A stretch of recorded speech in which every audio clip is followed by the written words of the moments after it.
Well, good morning, everybody, and welcome to Inspire's Business Education Series. We got a great speaker today. A lot of you know him, Colin May. He's going to be talking about everything website, how to revitalize your website, how to take practical steps for an engagement and effective site, and most importantly, how do we utilize our this tool called our website to generate business for us.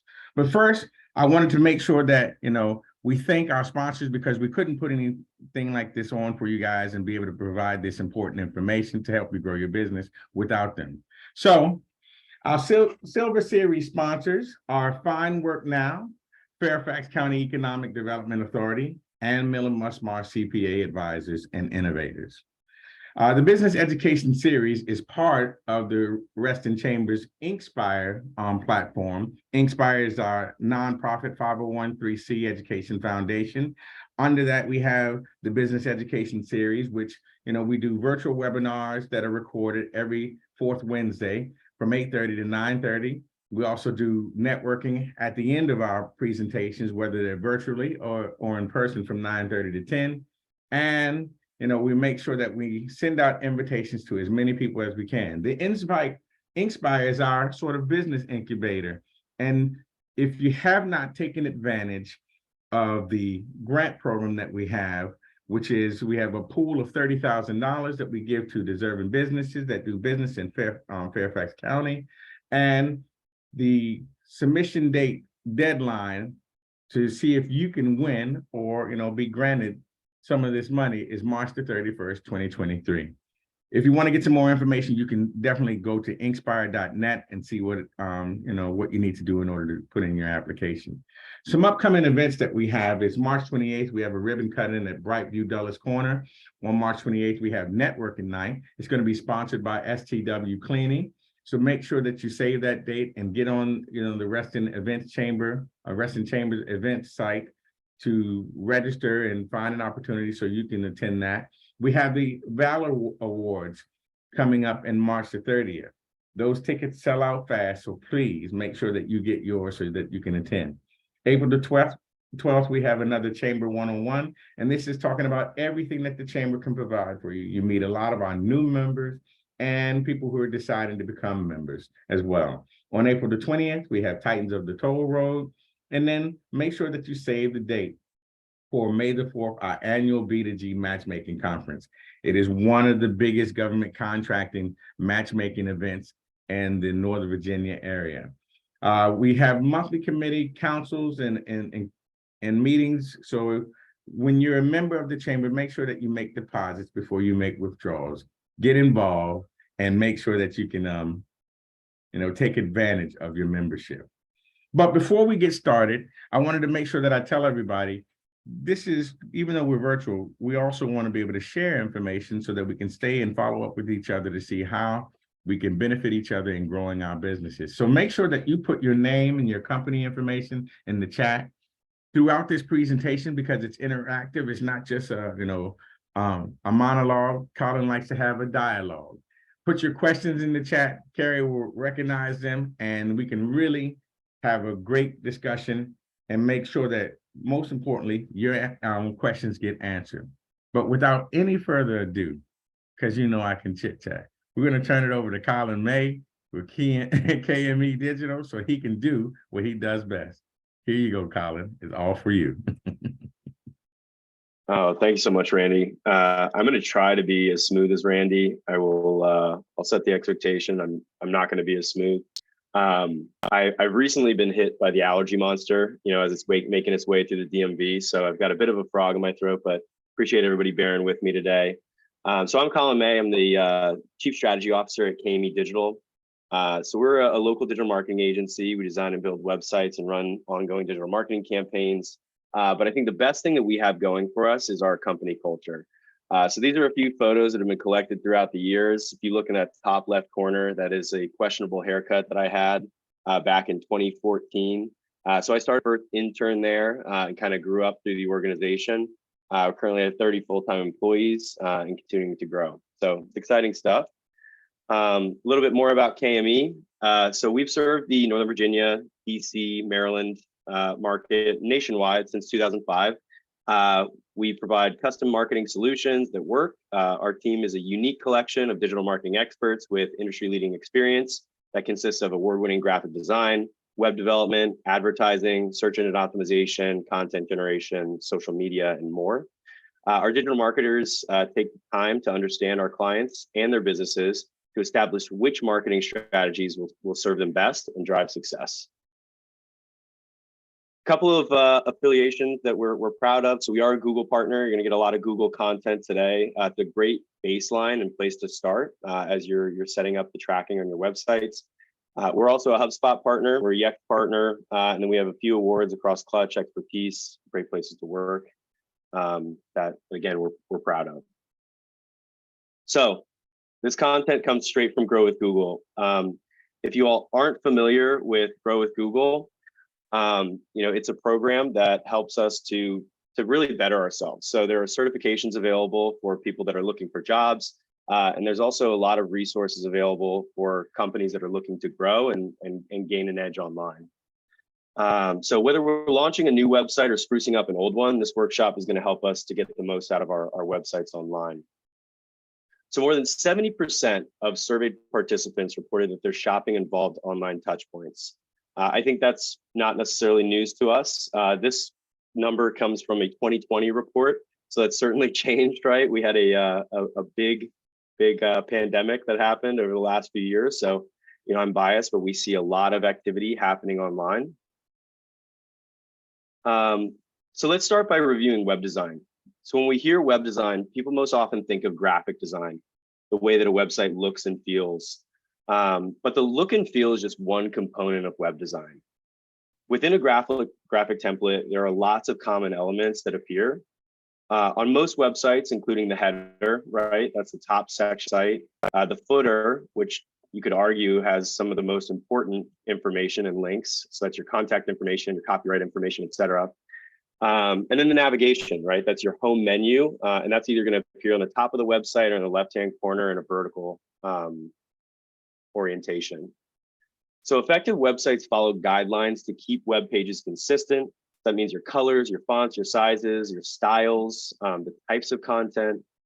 And some sites are designed and built from scratch, but many use a CMS or a content management system.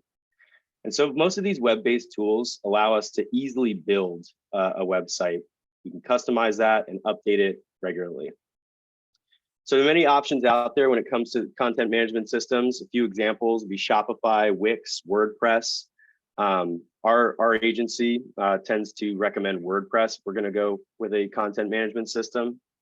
Whether we're building a website from scratch or using content management system, all principles of today's workshop apply.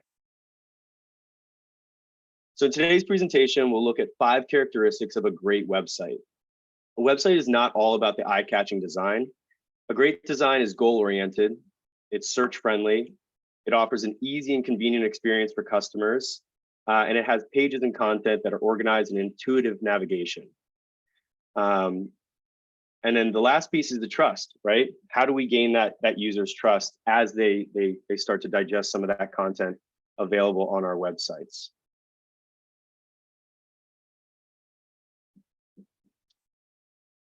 So let's talk about goal-oriented. So it's not enough just to have a site because everyone else has one, or because we've been told that we need one. A great website has specific goals, both short and long-term. If we factor in these goals, we create and refine our site. It can help our business now and in the future as the business grows. So we want to start by asking ourselves, why do we want this website? What are we trying to do? What are our goals? Our site can have all kinds of goals. Make sale may be an obvious one. But think of the other ways that we can help the site can help our business. It could be our brand establishing the look and feel that resonates with our customers we're trying to reach. It could generate leads by hooking potential customers' attention and prompting them to contact us. It could re-engage existing customers, reminding them that they bought from us or why they bought from us in the first place. We could also offer related products or services, based on what they've engaged with in the past. And a site might be able to attract new employees, right? A lot of people are hiring right now. Some not so much, but we want to bring in those new team members. But we also might be using our site to assist customers with FAQs or a support ticket. So to develop useful goals, we want to put ourselves in the shoes of the audience. So who is the website for? How do they act, think, and live? It's relatively easy to define an audience with demographic data like gender, age, and employment status. But we don't want to stop there. We want to ask ourselves what makes our audience unique. Our goal is to develop a complete picture of our audience, a customer persona. So for example, we want to examine specific age ranges rather than one wide range. We want to consider their location. Are they in the cities, suburbs, or rural communities? We want to consider their education levels. What's their employment? What are their hobbies, interests, values? And then we want to consider their view of our product or service. So is it a necessity, a nice to have, or a special treat? An understanding of this audience can influence everything on our site, from the graphic design to the words on the page. So now that we're thinking about our goals and our audience, I'm going to add in another consideration to the mix, and that's the tracking and measuring of success. We've all heard of SMART goals, right? Specific, measurable, attainable, R, and time bound. We can start by simply asking customers how they found us. We can ask, what they have called for, or why they've reached out to us when they call in, visit our store, or correspond via email. We can also get more precise. For example, we can set up a trackable phone number. We advertise with Google. We can use free call tracking, which records every time that an ad results in a phone call. We can also track the number of emails and form submissions from our website. So if we have an e-commerce site, we can track those sales. And we can also track our web analytics software, like through Google Analytics, to understand a visitor's behavior on our site. So to help track and measure goals, we use a tool called Google Analytics. Google Analytics is a free tool that we can use to help better understand our audience and their activity on our website. This information will help us to make more strategic decisions for our business. So if we're feeling lost when it comes to goal setting, it might help us to put ourselves in the shoes of the customer and try to understand what they would be looking for on our website. But if we don't have to guess, Google Analytics can get us an answer quicker. So analytics reports can get us a better understanding of our audience and what they're doing once they hit our site. So a few of the things that we can glean from analytics is, what is our highest sources of traffic? What content on the site attracts the most visitors? What keeps them on the site longer? What are some key demographics of our site visitors? Which channels drive the most conversion? So is that an organic search? Is it paid search, social posts, email newsletters, etc.? So to set up Google Analytics, and if you haven't, you'll want to go to g.co/analytics. And we'll start by either creating a new account or signing into an existing analytics account. Next, we'll set up a property. And a property is really just a collection point for all the data that you're going to be collecting in Google Analytics.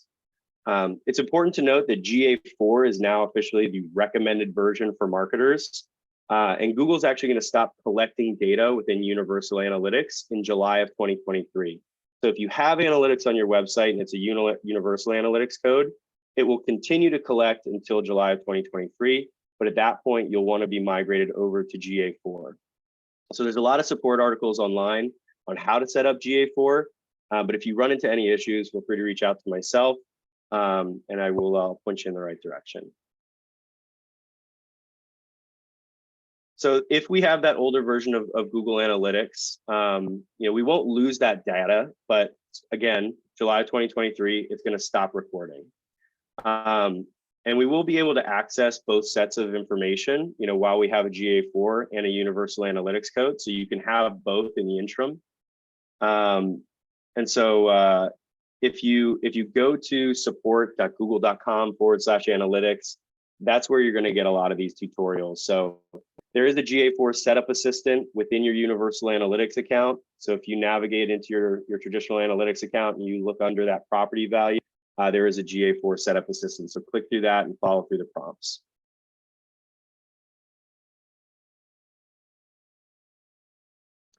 So Google Analytics 4 is going to report on snapshots, essentially. So it's going to give us a real-time report on what's happening right now, and then also report collections and topics.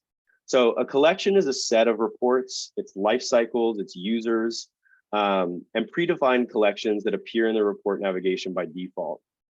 So topics refers to individual reports within a collection. For example, acquisition is a topic. So how is that traffic hitting our website? So through the organic means, paid means, social media, et cetera. And then the lifecycle collection. So we can find the report types under the lifecycle collection. So acquisition, again, that's going to include sources, mediums, campaigns, essentially like how we acquire those users. And then engagement is going to go over like events, so pages, screens, actions. If you have revenue tracking, you can put monetization in play, and then also retention. So getting a better idea of new and returning visitors. So the user collection is going to include demographics. So demographics to help you learn about those users, and then also the tech. So how are they accessing the website? Is it mobile? Is it tablet? Is it desktop?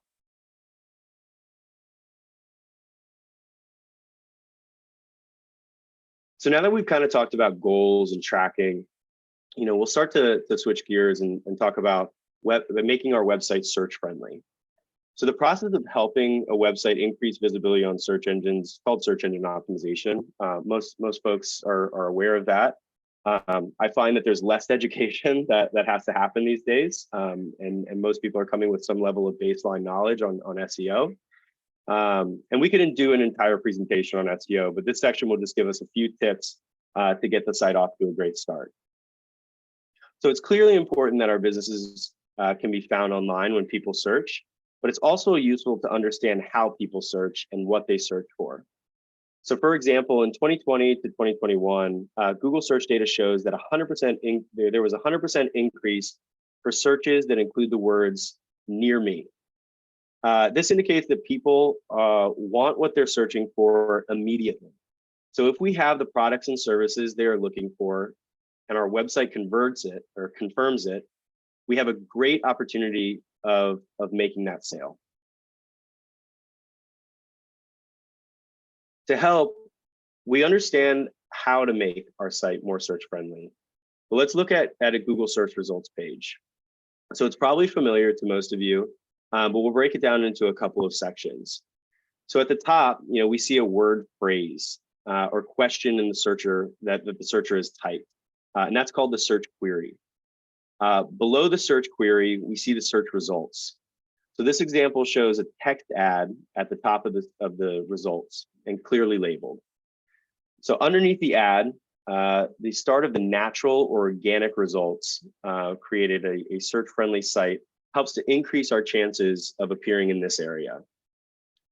So the organic results include sites that Google's algorithm has identified as relevant or useful matches for that search query. So whether we talk about making our site search friendly, so when we talk about making our website search friendly, we mean improving the chances of appearing higher in organic search results. So clicks on links in the organic results are free. Websites can't pay Google to appear here, and advertisers can't necessarily influence websites' organic presence or position, right? That's done through Google's text-based advertisement or local service ads. So there's one more section to review on the right-hand side, and this is for Google My Business. So a lot of local businesses or service providers are leveraging Google My Business to show up within the local search space. And that's also going to control how you show up within maps. So if you are looking for a general contractor or a plumber, you'll likely receive a list of 3 prioritized listings within local search results. And that happens across all service industries for the most part, with the exception of financial planners because they can't collect reviews. So certainly if you haven't claimed your Google My Business profile, you haven't set it up, that's a great opportunity and place to start influencing your local search results. And then the best piece of advice I could give you is drive reviews there as soon as possible, because that's going to dictate how you show up within the stack.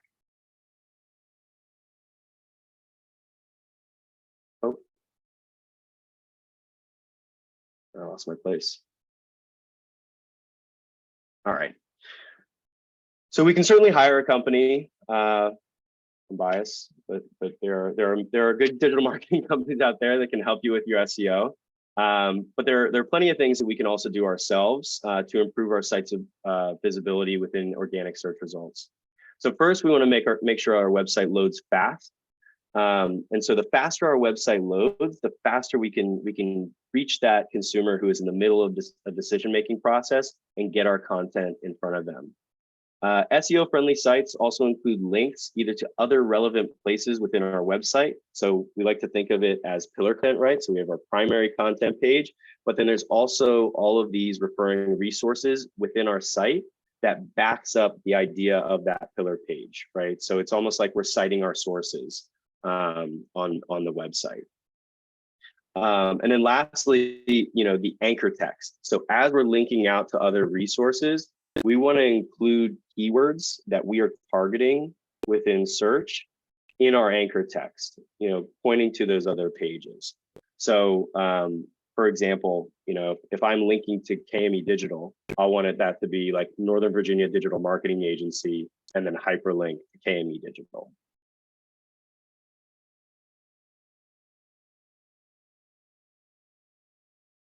Descriptive page titles and accurate page descriptions also make our site more search friendly. It's going to tell Google what this page is about, and they should be unique to each page. So many content management systems allow us to add those title and meta descriptions. Next, the way that our site is organized as its information architecture, the logical information architecture helps visitors to find the information they're looking for. And it's good for SEO too.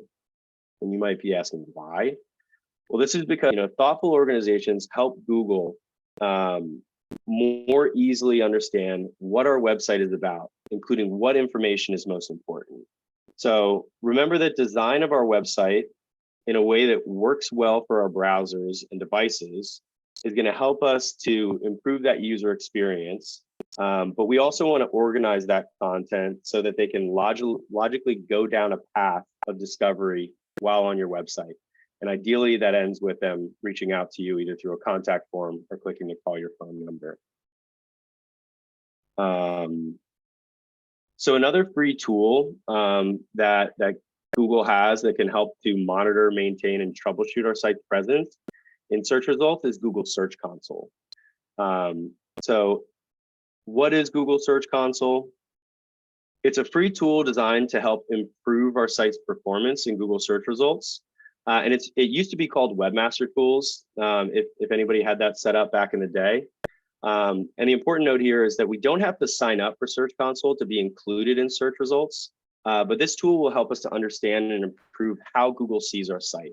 So as a small business owner, we may not dive deep into technical details within Search Console reports, but it can help us to understand, how and why we should make those improvements to our site. And if you want to set that up, or if you have questions on setting that up, you can go to g.co/Search Console. So Search Console tools and reports can help us in a variety of different ways. So confirming that Google can find and crawl our website, that's first and foremost. It can also help us to fix any indexing problems that we're experiencing. So indexing includes, pages within Google's library or index. And that's required to show up within Google search results.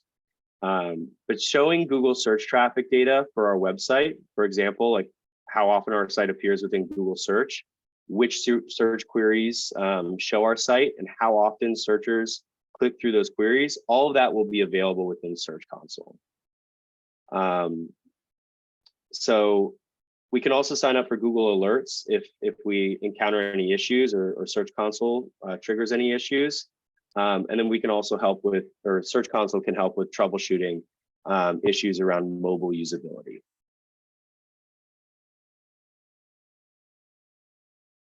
So again, if you don't have Search Console set up, I highly recommend it. Again, it's not required, but it is certainly helpful information to have. So we'll want to add that, our website property to that account as soon as possible and verify that ownership. And there's a couple of different ways that you can do that. But then once that verification is complete, our account will start, be ready, and it will start collecting the data to fill out those reports. So great website is convenient. We talked about goals, we talked about organization.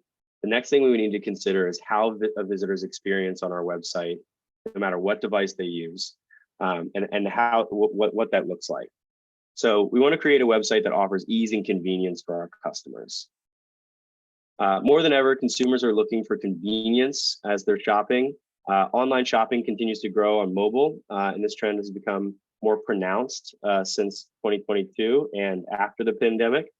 But since the pandemic's onset, more than a quarter of online shoppers are using their mobile devices, ranging as high as 44%. And through many have had a nearly constant access to their home computers. This also includes mobile apps. Google searches for online shopping app download globally grew over 30% year over year, or sorry, 300%. And in order to make the most of this trend, our websites must be convenient on all devices, especially mobile. So first, we want to use a responsive design. So this means that the website will respond to whatever device is triggering it. So the goal is to make it easy to use a website on phone, desktop, computer, tablet. And as we build and rebuild our site, we want to try a mobile first approach. So instead of testing our site on a desktop computer, start by testing it on a phone. So for example, navigation is critically important. So we want to design our site to allow plenty of space for users to tap on links. So think of that like mobile visitor trying to navigate, right? Like, is this content going to be like super stretched out and they're like looking for calls to action?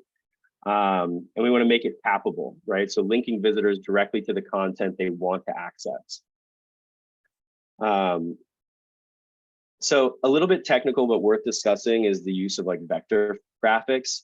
So they load quicker and can be sized up and down without losing quality compared to things like JPEGs, GIFs, and PNGs. So when in doubt, I would recommend that less is more.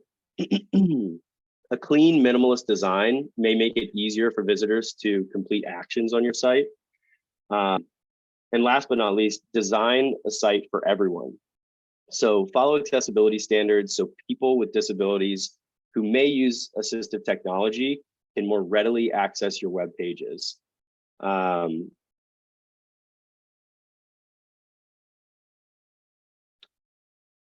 We could take a minute here. If you all have your phone handy, you could search for your own website on your mobile device and just make note of like, how quickly did it load? How does it look? Try to navigate around. Is that difficult to do? And if this is our website, we want to start making a list of potential improvements for those mobile site visitors. Always worth doing a gut check. So finally, we want to try to find ways to make shopping more convenient online and offline. So for example, if we're a restaurant, we may want to offer curbside pickup. If we're an e-commerce site, we may want to offer multiple options for shipping and delivery, or free shipping with a minimum order. And then service providers, we may want to offer virtual options, allowing customers to continue being customers from the convenience of their own homes. And so these are just a few ideas to consider as we design websites and think through calls to action. And we also want to consider, the speed of our site and how quickly or slowly the site loads. So Google's mobile friendly test is a quick and easy way to test whether a page on our website is mobile friendly or not. So this is, again, a free tool from Google, and it tests how easily a visitor can use the website on a mobile device. So does our website look good when we pull it up on a smartphone? Even more importantly, is it easy to navigate and use on a mobile device? So if we help, or if we start to improve that mobile site, I would recommend, checking out the mobile friendly test first. So you go to g.co/mobile friendly and just enter in your page URL. But I guess one caveat is some of the recommendations might be a little technical, and you may need to get a web developer involved. But there are things that you can take care of on your own. All right. So what the mobile friendly test can tell us is that the results include they're essentially the results are going to include a screenshot of how the page looks on Google on a mobile device, as well as any mobile usability problems that it finds. So most mobile usability problems are issues that can affect the page when visited on a mobile device, including small fonts, which are hard to read on a small screen. The use of Flash is a big no-no. If anybody's using Flash, don't. It's no longer supported on mobile devices. This test is also going to allow us to see how images show up on the mobile device, and it also links to Search Console if you have that set up, so you can integrate the two to get better use and recommendations between platforms. All right, so next we're going to go into the information that we have available on our websites. So a great website has lots of useful, relevant content that helps people to find what they're looking for. So even if we don't have a lot of web pages now, our site will likely grow over time. And so as it does, it's important to keep it well organized. So planning how new content fits into the framework of our website can set us up for success in the future. So we want to start with a plan. So information architecture, some people will call it IA. It sounds technical, but it doesn't really need to be. And you don't need a designer, program, or architect to create one. Simply put, it's a plan to organize the information on your site. So your information architecture map, it's going to map out those sections, pages, and the functionality on your site. The goal is to help people to find that information they're looking for and complete tasks or take actions. So to do this, we need to understand how the pieces of our site fit together and create the larger picture of how items relate to each other. So there are several pages and sections found on most sites, including the home page, about us, your contact page. Most people have service pages. And depending on our businesses, we'll probably want to include products or services, in a separate drop-down section. So there's excuse me, no right way to organize your site.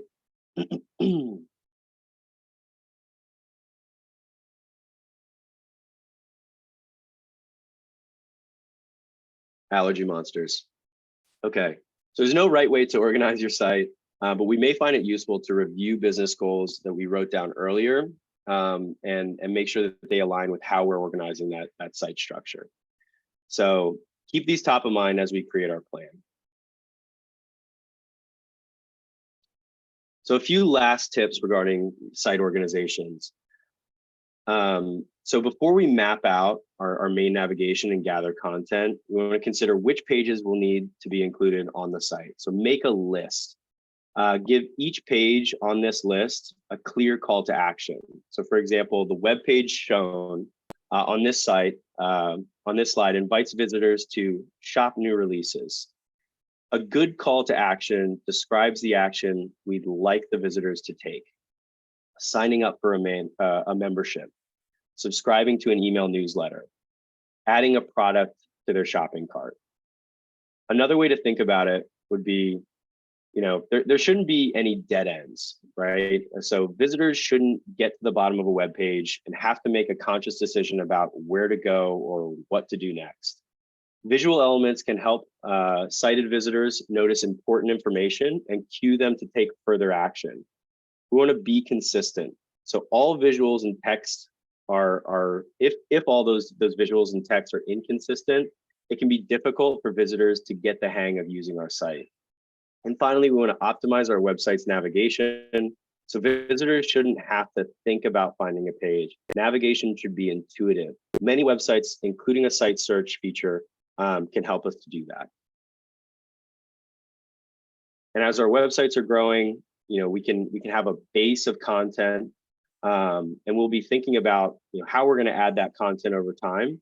and how do we get more content ideas, right? Because as we start to build out that content, that's how we're going to reinforce these key phrases, right? So when we talked about optimizing for search, that's heavily reliant on the content that's added to your site. Enter Google Trends. So this is a fun tool, but we can get there by visiting g.co/trends. And again, this is another free tool from Google where we can see, a keyword's popularity over time. So we can access a largely unfiltered group of actual Google searchers. And the data is anonymous. I mean, no person is identified, categorized, or aggregated. And this allows us to view those trends and figure out what people are searching across the US, or we can even narrow it down to a city level geography. So we can use this to help with keyword research and understand the popularity of those keywords. We can also incorporate those important keywords into our website later on. And as we go through Google Trends, we can also compare different key phrases. So if we're in between a keyword target, we may want to take a look at the search volume or the level of competition and kind of compare and contrast the two before making the decision and adding it to the site.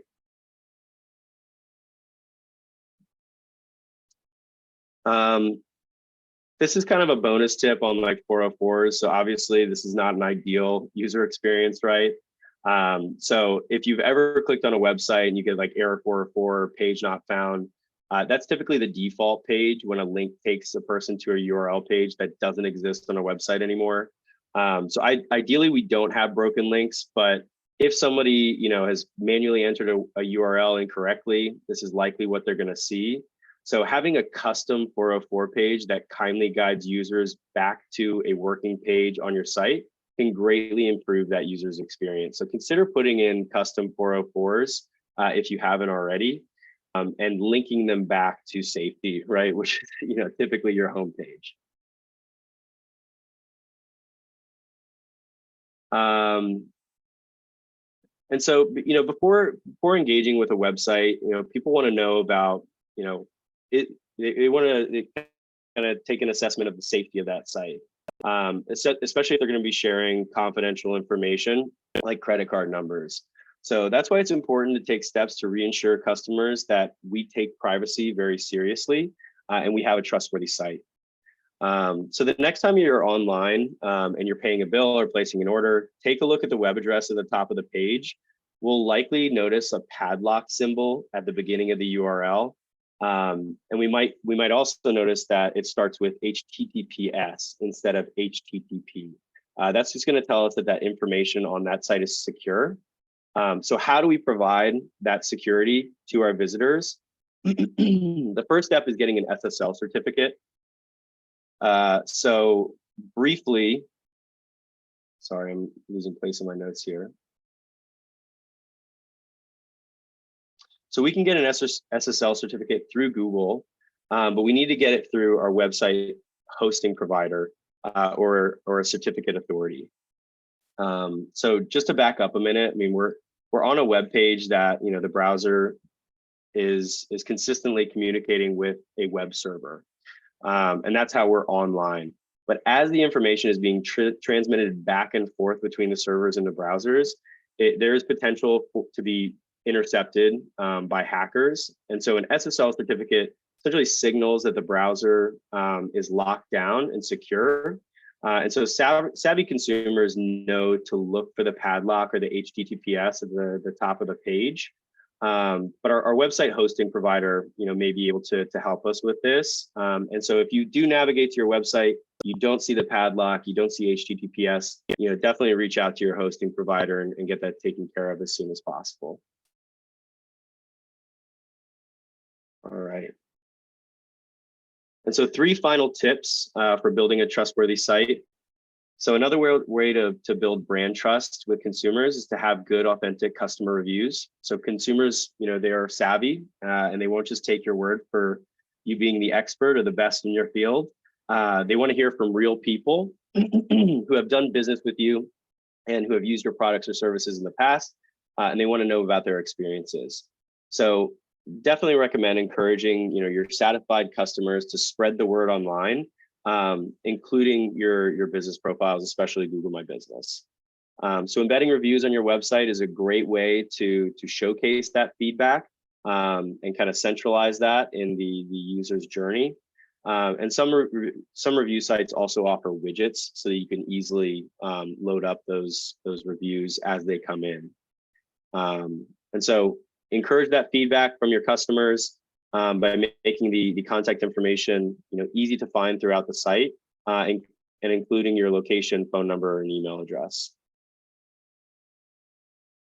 All right, so a few next steps and resources. So we covered a lot of information today, and I feel like I burned through this. So if anybody has questions, please feel free to reach out to me. But just in summary, if we haven't already, set up Google Analytics, and we can start to track and measure those goals. If you want to get a step further, there's also a tool called Optimize, and you can run content experiments and like A/B test through that. That might be like a phase 2. But we can use these two tools together to see which content is most effective on our site. Next, we want to sign up for Google Search Console if we haven't already, and take a look at how our site is performing in Google Search. Once we run through our site, the mobile-friendly tool is a good way to understand how that mobile experience is looking. We'll also want to leverage Google Trends as we're thinking through content ideas or keywords to target. And then finally, that SSL certificate, and making sure that we have secure information available on our websites that's going to showcase, trust and expertise, certainly. There are a number of resources online. I do tend to point to the Grow with Google YouTube channel. So during COVID, they were running these like every Thursday. But there's a lot of good historical information there. So if you go to youtube.com/grow with Google, a lot of great thought leadership from the big guys. And then there are also career certificates. So if you have a team of digital marketers, you have a team of marketers, somebody that's looking to get into, a technology field, Google has career certificates available. There's no experience necessary. You can learn at your own pace. And a couple of the certificates include IT support, project management, UX design, data analytics, and then digital marketing and e-commerce. So certainly recommend those to anybody who's interested. And there's free online training tools as well. So even if you're wanting to do smaller, more compact lessons, I recommend checking out the Grow with Google online training and tools. So just go to google.com/grow. And if you want to get in contact with me, this is my contact information. Let's connect on LinkedIn. Please follow our social media accounts. We occasionally post tips and tricks as well. But I'd love to connect with all of you. If you have any questions, I think we have a few minutes, but that is all I have today.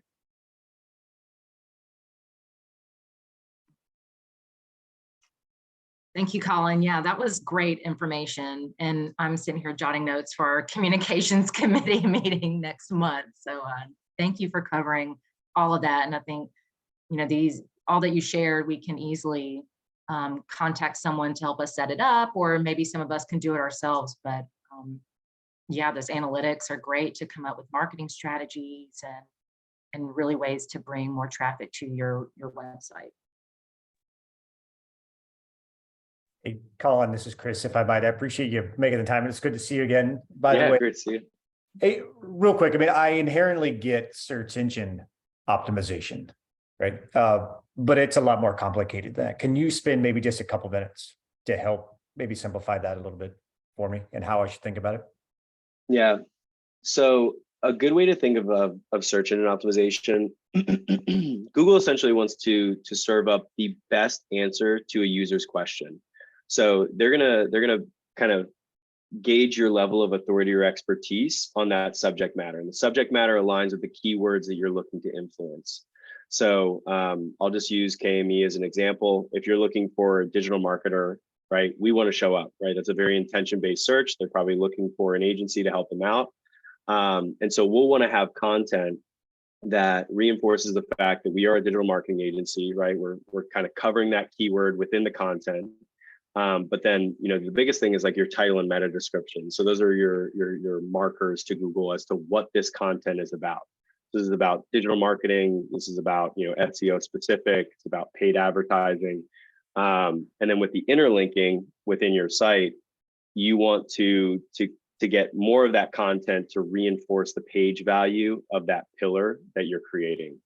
So I hope I'm not getting like too technical, or I'm like losing anybody here. I think the biggest that most people can do, related to SEO, is develop new content, make sure that it's focused around a specific keyword, tag that content with the proper keyword in your title and your meta descriptions.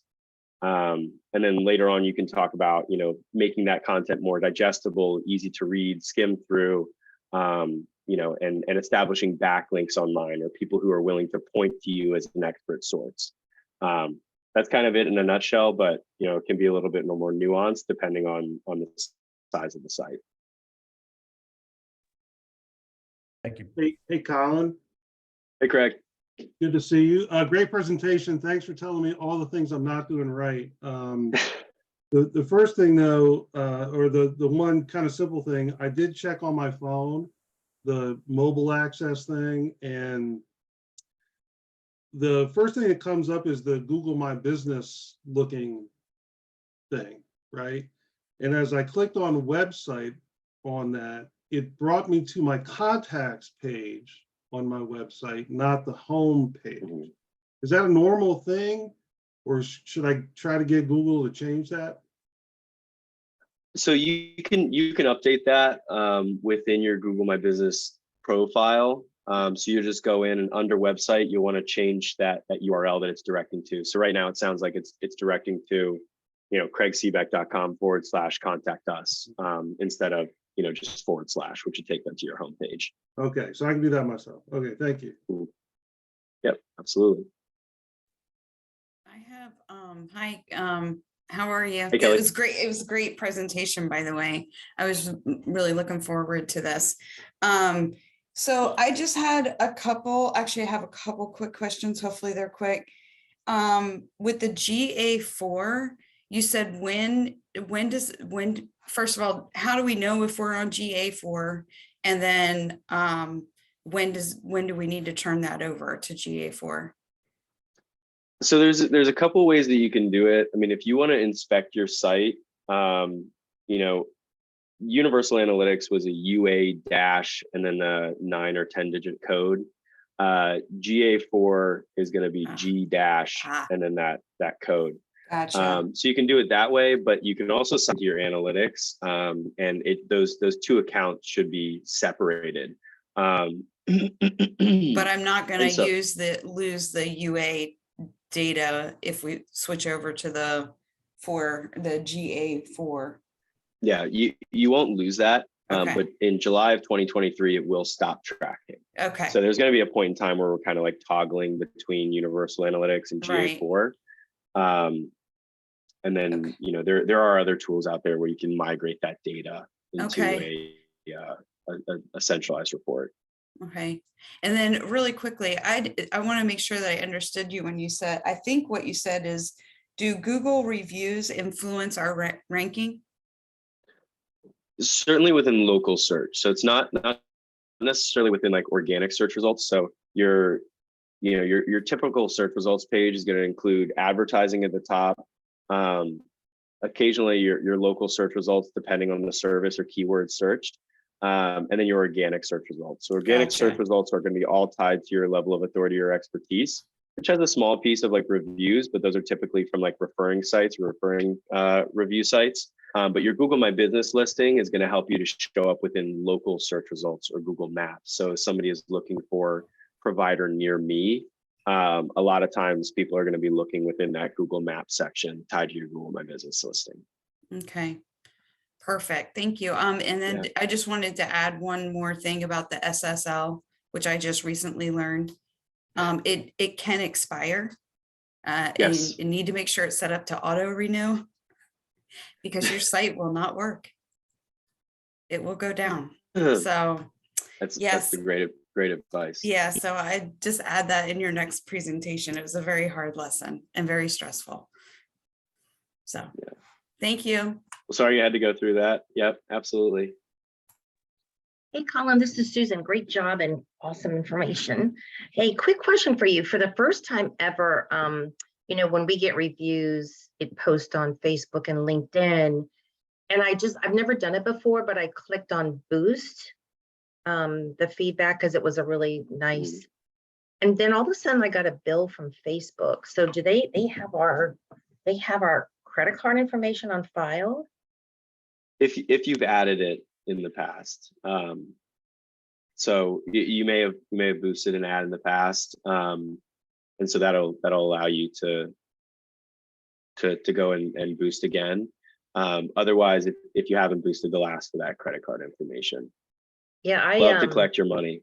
I don't think I've ever done that before. And then I got a sketchy bill on my credit card, and I got all these alerts about fraud. So I shut my credit card down. I don't know, maybe they Yeah. did have my credit card information. Yeah. I guess, did you get insights after the boosted post had run? By insights, what do you mean? Just kind of like essentially like a campaign overview. So how many impressions you got, did people click on it? Give you like estimated reach. I don't recall seeing that, but doesn't mean that it didn't happen. I don't know. Okay. That would be something that would come to me as an email. Yeah, so typically it's sent to you over email, but you can also access it within a campaign manager on Facebook or LinkedIn. Okay. I'll have to go back and check. In the meantime, I shut down my credit card. Well, happy to take a look at the profiles with you. It's OE, still totally a on my problem. part. I don't know what I was thinking, trying something new. Well, it's good. We got to step outside of our comfort zone. Comfort Yeah. zone is a wonderful place, but nothing ever grows there. True.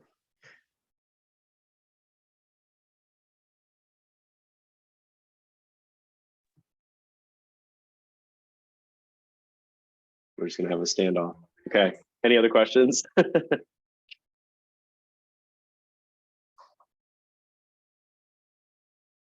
right. See you, Kelly.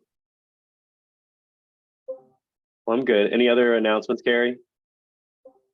No, except for whoever else is still on, I put the survey link in the chat, but I will also have a follow-up email and include that. We'd love to hear your feedback and ideas for further webinars. So would appreciate that. But yeah, I thought this was great.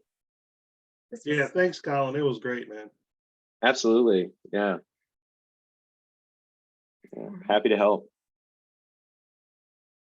Okay. So, All right. all right. Well, on to the rest of our day. Thank you, everyone. Thanks, Gary. All right. All right. Bye-bye. Thanks all.